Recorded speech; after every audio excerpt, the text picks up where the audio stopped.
Most armies stopped at .50 caliber. The Soviets went bigger, not for show, not for excess, but because they believed war demanded overwhelming force. This is the story of the 14.5mm cartridge, too powerful to abandon, too effective to replace, and still shaping modern battlefields decades later. If you love Cold War engineering and brutal simplicity, subscribe to the channel and dive in.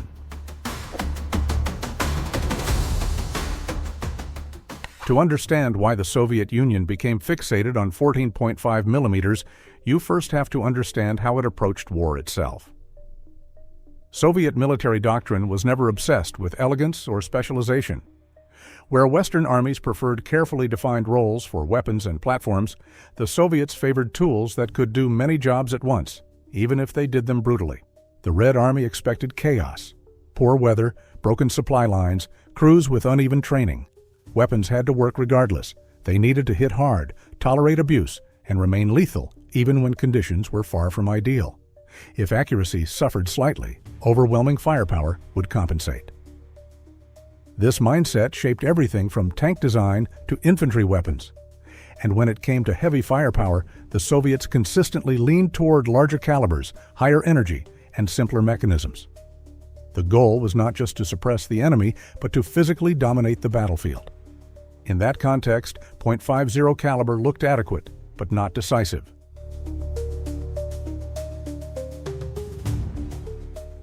The 14.5 by 114mm cartridge was not originally designed as a machine gun round. It was born in World War II for anti-tank rifles like the PTRD and PTRS. Early German armor was thin enough that a high-velocity steel core projectile could penetrate at short range, giving infantry a fighting chance against armored vehicles and allowing Soviet troops to threaten targets that would otherwise require artillery support. But the battlefield evolved rapidly. Tanks got heavier. Armor thickened. Sloped plates and improved metallurgy reduced the effectiveness of rifle-caliber anti-tank weapons. Anti-tank rifles became obsolete almost overnight, unable to keep pace with the speed of armored development. Many armies would have scrapped the cartridge entirely and moved on. The Soviets didn't. What they saw wasn't a failed idea. It was untapped potential. The 14.5mm round delivered massive kinetic energy, exceptional penetration, and reliable performance at range. Its long case allowed for heavy propellant loads, producing velocities and impact forces that smaller calibers could not match. It was too powerful to ignore and too expensive to abandon. Rather than letting it fade into history, Soviet engineers began searching for a new role that could fully exploit its physical advantages. The solution was simple and radical at the same time: turn it into the most powerful heavy machine gun cartridge in the world.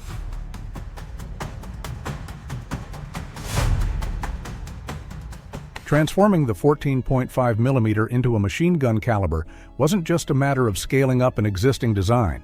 The recoil forces were enormous. Chamber pressures were extreme. Heat buildup threatened barrel life and mechanical stability. Feeding such a long, heavy round reliably at sustained rates of fire demanded reinforced components, rigid receivers, and a locking system capable of surviving repeated shock without failure. The answer came in the form of the KPV heavy machine gun. The KPV was not meant to be portable in the traditional sense. It was meant to dominate. Weight was not a drawback, but a necessity, allowing the weapon to absorb recoil and maintain accuracy. Whether mounted on tripods, vehicles, naval craft, or anti-aircraft platforms, it delivered firepower that sat uncomfortably between machine gun and autocannon, blurring the line between the two. The vehicle-mounted variant, known as the KPVT, became especially important. Installed on armored personnel carriers and reconnaissance vehicles, it gave Soviet formations the ability to destroy lightly armored targets with ease. Enemy vehicles that could shrug off .50 caliber fire were suddenly vulnerable, their mobility and survivability sharply reduced. At close and medium ranges, the effect was devastating. The 14.5mm round didn't just penetrate, it tore through internal components, fuel systems, and structural supports, often causing secondary damage beyond the point of impact. A single hit could disable a vehicle outright. This was no longer suppression, it was denial.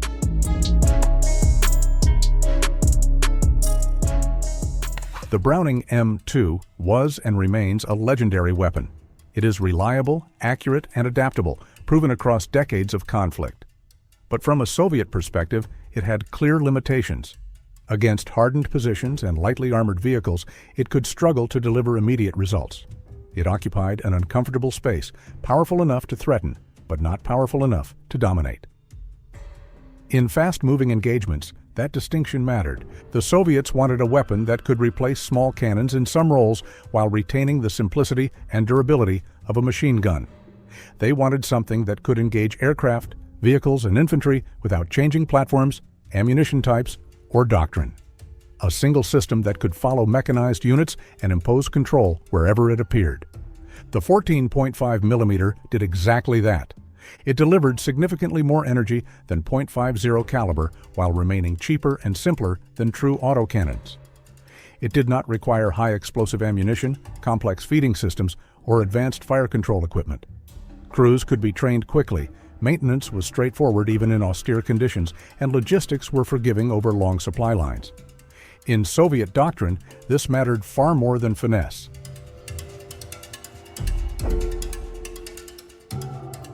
The real genius of the 14.5mm obsession became clear with the development of the ZPU anti-aircraft systems. Single, twin, and quad-mounted guns transformed the cartridge into a terrifying and widely accessible air defense weapon, capable of denying low-altitude airspace without the complexity or cost of guided systems. The ZPU-4, with four 14.5mm barrels firing in unison, did not rely on precision. It relied on volume and energy. Against low-flying aircraft and helicopters, it created a dense wall of steel that pilots could not ignore. Even near misses could be catastrophic, with fragments and shock-damaging engines, rotors, control surfaces, and exposed systems. Unlike missiles, these systems required no electronics. There was nothing to jam, nothing to spoof, nothing to hack. They functioned in extreme cold, desert heat, and jungle humidity, continuing to fire reliably where more sophisticated systems failed. Ammunition could sit in storage for decades and still be usable, requiring minimal upkeep.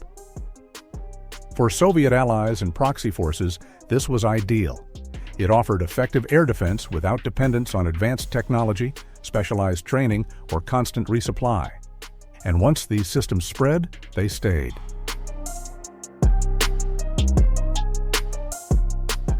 The Soviet Union did not keep 14.5mm to itself. It exported the cartridge and its weapons aggressively, supplying allies, revolutionary movements, and client states across Africa, Asia, the Middle East, and Eastern Europe. In many cases, these systems became the heaviest automatic weapons available to local forces, dramatically shifting regional balances of power. Once a country adopted 14.5mm systems, they became deeply embedded in its military ecosystem. Training programs, spare parts pipelines, and vast ammunition stockpiles reinforced long-term use. Even as newer weapons entered service, the old systems remained operational, valued for their reliability and destructive reach. When the Cold War ended, warehouses full of 14.5mm guns and ammunition didn't disappear. They spilled into conflicts large and small. Mounted on trucks, installed on rooftops, or welded onto improvised platforms, they continued to shape modern warfare, particularly in irregular and urban combat.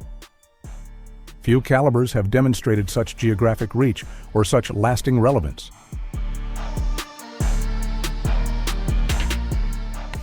Most Cold War weapons faded away. The 14.5mm didn't because it occupies a near-perfect destructive niche. It is more powerful than traditional heavy machine guns, cheaper and simpler than autocannons, and far more flexible than guided weapons that rely on complex support systems. In modern conflicts, that combination remains highly relevant.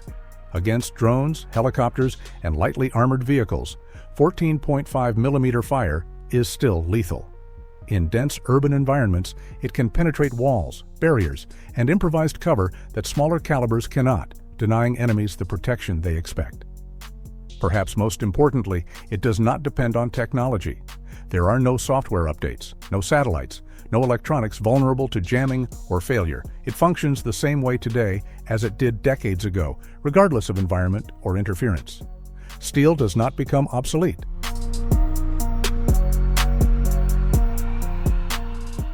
There is a deep irony in the story of the 14.5 millimeter. Soviet planners assumed it would eventually be replaced by missiles, radar-guided systems, and increasingly complex technologies.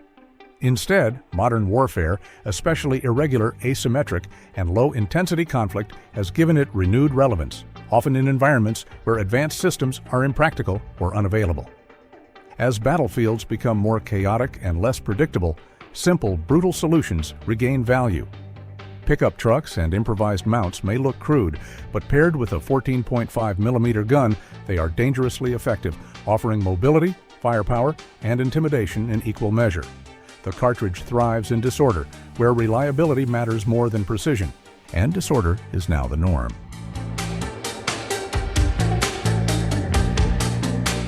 The 14.5 millimeter was never about elegance. It was about certainty.